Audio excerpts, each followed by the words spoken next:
My sister called me a freeloader and told me to get out. Mom laughed and said, "She's right." So I moved out quietly. 2 weeks later, they were begging me when It started with laughter. Not the kind you hear at a birthday party or when someone cracks a good joke. No, this was the sharp, dismissive kind that cuts deeper than silence ever could. Dinner had just been served: roast chicken, mashed potatoes, and that limp salad my mom always made like it was an afterthought. I was halfway through my plate when my younger sister, Jenna, looked up from her phone and said it. "Why is he even still here?" "Seriously, Mom. He's a total freeloader." The fork paused halfway to my mouth. I didn't look up right away. I thought, naively, that Mom would shut it down. That she'd at least say, "Come on, Jenna, that's your brother," or ask what brought that on. Instead, I heard her chuckle. "She's right." 2 words. That's all it took. I don't remember much of what I said after that. I think I excused myself and quietly left the table. I definitely didn't finish my dinner. I didn't yell or slam any doors. That wasn't my style. But something in me, something deeply rooted, unraveled right then and there. Because for 3 years, I'd been living in that house not just as a grown man working full-time and saving for a place of my own, but as the unspoken support beam for the entire structure. I paid for little things without asking for payback. I fixed what was broken before they even noticed. I ran errands. I kept the peace. I never asked for thanks. And I never thought I needed it. That night, lying awake in the room I'd grown up in, I started listing every little thing I did in my head. The leaky sink in the kitchen I patched last winter. The electric bill I paid. Just this once. More than 6 times. The time Mom's car battery died, and I drove 45 minutes in the rain to jump it because Jenna had plans. Freeloader. It echoed like a cruel joke. I got up early the next morning. Packed my things.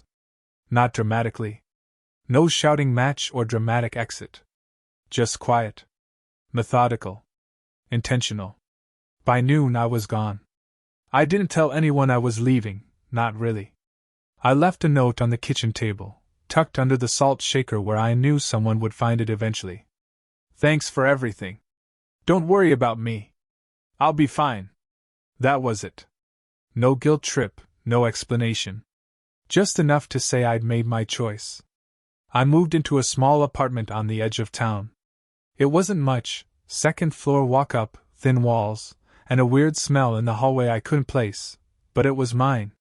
I used the money I'd been quietly saving while living at home to furnish it just enough to feel like home: a futon, a desk, a couple of shelves. The silence felt foreign at first. But within days, it turned into peace. The first few days, my phone was silent. That almost hurt more than the insult itself. No calls, no texts. Just nothing. Like I'd never lived there. Like I hadn't held the place together like invisible glue. But then, about a week in, the cracks started to show. The first text was from Mom. "Do you know where the fuse box is? The power keeps going out in the kitchen." I stared at the screen, thumb hovering over the keyboard. I didn't answer. The next day, another message. "The washing machine's leaking again. What did you use to fix it last time?" Then came Jenna. Can you come over just for a sec? The downstairs toilet won't stop running. It's like bad." Still, I said nothing. I didn't block them, though. I wanted them to know their messages were being read and ignored. Then the calls started. Missed call. Mom. Missed call. Jenna. Voicemail. "We just need your help with a couple of things." It's not a big deal. Not a big deal. Just the things I always handled for free, without question, because I cared. But I wasn't there anymore. By day 10, the tone of the messages had shifted. Gone were the breezy, "oh you know this stuff" kind of texts. Now they were longer. A little more desperate. Punctuated by question marks and half-hearted apologies. "Mom. We're really overwhelmed here, sweetheart. Everything's just falling apart. I didn't mean what I said at dinner. I was just caught off guard." Jenna's tone, unsurprisingly, hadn't changed much. "Okay, this is getting ridiculous. Are you seriously going to ignore us because of one dinner conversation? But what they didn't get, what they never understood, was that it wasn't about that one moment. It was about years. Years of being the background character in their house, quietly carrying weight, while they acted like I was just hanging around. I could have lashed out. I could have sent a flurry of angry texts or voiced all the resentment I'd swallowed over the years. But instead, I decided to be polite. Coldly polite. I replied to Mom's next text with this: I'm sure a licensed plumber could handle the sink. I'd recommend Silver & Sons Plumbing. They're pricey, but reliable. Hope that helps. To Jenna I sent: You always said I wasn't doing enough. Thought it best to let you manage things on your own now. The responses? Immediate. Mom called twice in a row. I let it ring. Jenna texted: You're seriously being like this? Over what, pride? Grow up. But the irony hung heavy in the air. I had grown up. That's why I left. And they were just beginning to realize what that meant. Day 12 hit harder. The kitchen sink had apparently flooded the floor. The fuse box shorted during a storm. The mail was piling up, and with it the bills, ones I used to quietly help with just to keep things from slipping through the cracks. I didn't need to hear it from them. I could picture it all in my head, like watching reruns of a show I knew too well. And then came the message that almost made me feel something. Mom, I didn't realize how much you did for us until you left. I'm sorry. Please just come by. We'll talk. We'll fix this. I read it twice. Then a third time. For a second, my thumb hesitated over the call button. But I caught myself. Fix this? They didn't want to fix anything. They wanted to rewind time to when I kept the wheels spinning and asked for nothing in return. That wasn't fixing. That was maintenance. Maintenance they never noticed until the engine failed. So I wrote back: Mom, I appreciate the message. But it's not my job to patch up what you chose to ignore. I'm not angry anymore, I'm just done. I hit send. And for the first time, I felt light. Not smug. Not cruel. Just free. The begging didn't stop there. But my patience had. It's strange how quiet peace can be. Not the absence of noise kind of quiet, but the kind that settles deep in your bones when you know you've finally stepped out of a burning building and into clean air. My apartment wasn't fancy. A little creaky. The ceiling fan rattled if I set it above speed 3. But it had something I hadn't felt in years: sanity. And not a single "Can you just take a look at the water heater?" or "Can you cover this bill, just this once?" followed by the inevitable: "Your family. You're supposed to help." For years I helped. And they never noticed. When I moved out, I didn't do it to punish them. I wasn't trying to prove a point. But when the calls kept coming and the messages turned into apologies laced with expectation, I realized something: they didn't want me back. They wanted the help back. Big difference. By now, the house was falling apart. Literally. They didn't know how to reset the breaker box. Jenna managed to kill the garbage disposal by cramming eggshells and potato peels into it. And I knew exactly what had happened to the thermostat. Mom's solution was always: just push all the buttons until it works. One morning, Jenna sent me a frantic message: "The heater's not working and it's freezing. Do you remember how you fixed it last time?" I stared at my phone for a long minute. Then I typed back: "You could call Allen's HVAC. Their rate is $95 per hour. If it's an emergency, it's $145. But I'm sure you can figure it out. You always said you didn't need my help." No response for hours. Then just: "Wow." That was it. One word. And it felt amazing. In my new place, things were different. I woke up on Saturday mornings without a list of errands. I started cooking for myself. Real cooking, not the grab what's left over type I used to do when Mom and Jenna had eaten everything but left the dishes. I read. I fixed my own car without having to do someone else's first. I even started saving again, real savings, not what was left over after I'd bailed them out month after month. And maybe the most surprising part: I had time. To think. To breathe. To meet people who didn't see me as a tool or a safety net but just me. I wasn't angry anymore. That part's important. Because when you finally stop trying to earn love that isn't coming, you make room for the people who do see you. Who appreciate your presence, not just your usefulness. My boss asked if I was up for a promotion. You seem lighter these days, he said. Focused. Sharp. I hadn't even realized I was carrying that heaviness into work. Funny how cutting off one house of chaos can rebuild your entire life. 2 weeks to the day after I left, I got a knock on my apartment door. I wasn't expecting anyone. Most people texted first. I looked through the peephole and saw Mom. Alone. She looked smaller than I remembered. Not physically, just less certain. The kind of person who realizes the world doesn't run itself, and now has no idea where to start. I opened the door but didn't invite her in. Hi, she said, clutching her purse like it was armor. I was in the area. She wasn't. My place was a 35-minute drive from our neighborhood, and there was nothing here worth browsing. I nodded. Everything okay? She sighed. Not really. The dryer's broken.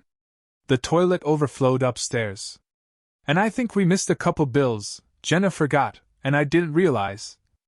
I let her talk, listing problems like they were symptoms, and I was still the family doctor. Finally, she said, "We could really use you." I leaned on the doorframe. I know. But you don't need me. You made that pretty clear. Her face twisted, like she was trying to find the right words, some mix of apology and manipulation that used to work when I was too tired to fight. I didn't mean it the way it came out. She said, "You've always helped. I guess I just got used to it." I nodded slowly. That's the thing. You got used to it. And never once stopped to ask how much of myself I gave away to keep everything running. She opened her mouth. Closed it. Opened it again. Jenna didn't mean it either. Yeah, I said. She did. And so did you. And that's fine. You're allowed to feel however you feel. But so am I. For a moment, silence stood between us. Then I said, I'll email you the names of some contractors. And a good accountant. But I'm not coming back, Mom. That chapter's closed. Her eyes glossed over. She nodded. I just thought maybe we could go back. I gave her a small, tired smile. We can't. But maybe you can go forward. She left without another word. And I shut the door. There's a strange peace that comes from closing a door on people who only ever opened it to take something from you. The week after Mom showed up at my door, the texts and calls slowed to a trickle. Not because things were fixed, I knew they weren't, but because they had finally begun to realize I wasn't going to be the safety net anymore. I was done being the one they leaned on while pretending I didn't matter. And maybe, just maybe, they were starting to feel what it was like to exist without a cushion. It wasn't just about fixing things or money. What they'd never seen, the part one never made a show of, was how much of myself I gave every day just to keep the house running smoothly. They never saw the evenings I came home exhausted from work but still reset the router when the Wi-Fi went down. They didn't notice when I stayed up late reviewing the utility bills and quietly chipped in because I knew we were a bit short again. I never said, "Hey, I paid that." Because I didn't want applause, I wanted peace. They didn't see me filling in the cracks because they never looked at the walls. They just expected the house to stand. Until I left. And that's the thing about invisible help, it's invisible until it's gone. The funny part is, my life was getting better in every measurable way. My apartment started to feel like mine. The futon was replaced with a real couch. I got a small raise at work. I joined a weekend hiking group and met people who didn't expect anything from me except to show up with water and good shoes.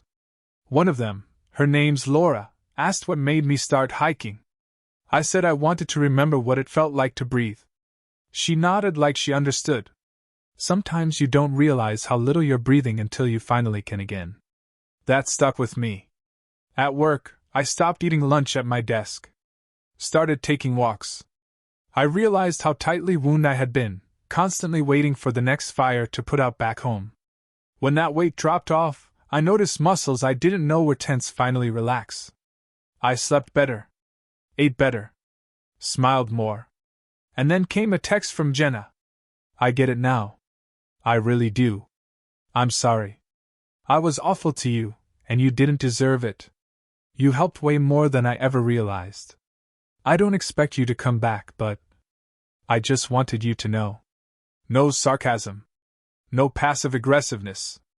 Just honesty. It would have meant more years ago. But even so, I appreciated it. I didn't reply. Not because I was angry. I just didn't need to anymore. Some stories don't end with a dramatic confrontation or teary reunion. Sometimes they end quietly, with the hero walking away, and the people who once took him for granted finally learning how to stand on their own. The hardest part about leaving wasn't moving out. It wasn't sleeping on a two-firm futon in a bare apartment, or budgeting carefully every week to make it all work. No, the hardest part was not going back. Not reaching out when I knew they were floundering. Not stepping in when Jenna sent 3 messages in a row about the water bill being overdue, or when Mom mentioned in passing that the fridge was making a weird grinding sound again. These were all things I used to handle before they even knew there was a problem. But that's the point. They had to learn. And I had to unlearn the part of me that needed to be needed by people who never said thank you. Around week 5, I got another message from Mom. She didn't ask for help.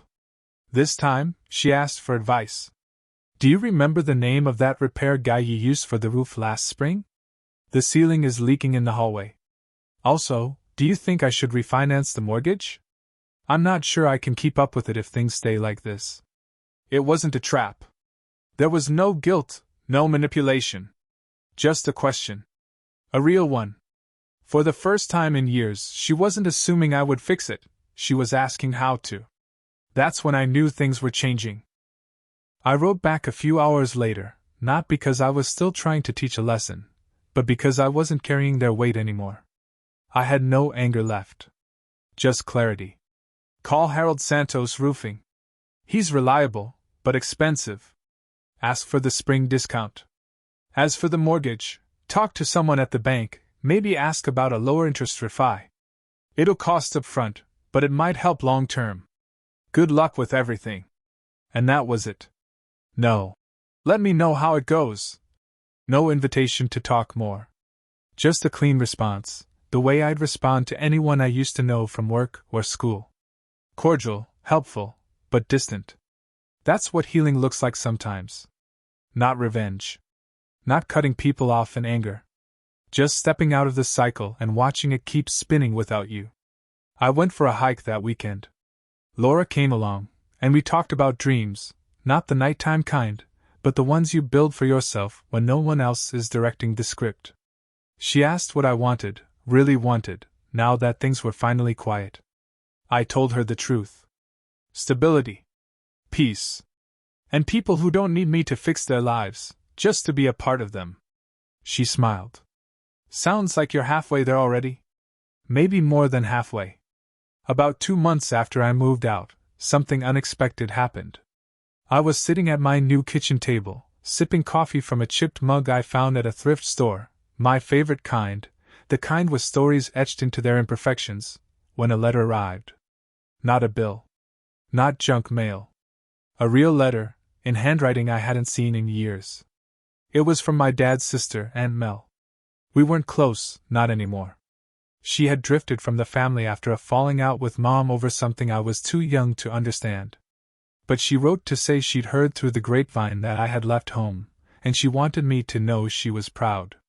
It's not easy to break free from a place that taught you your value only existed in what you could offer.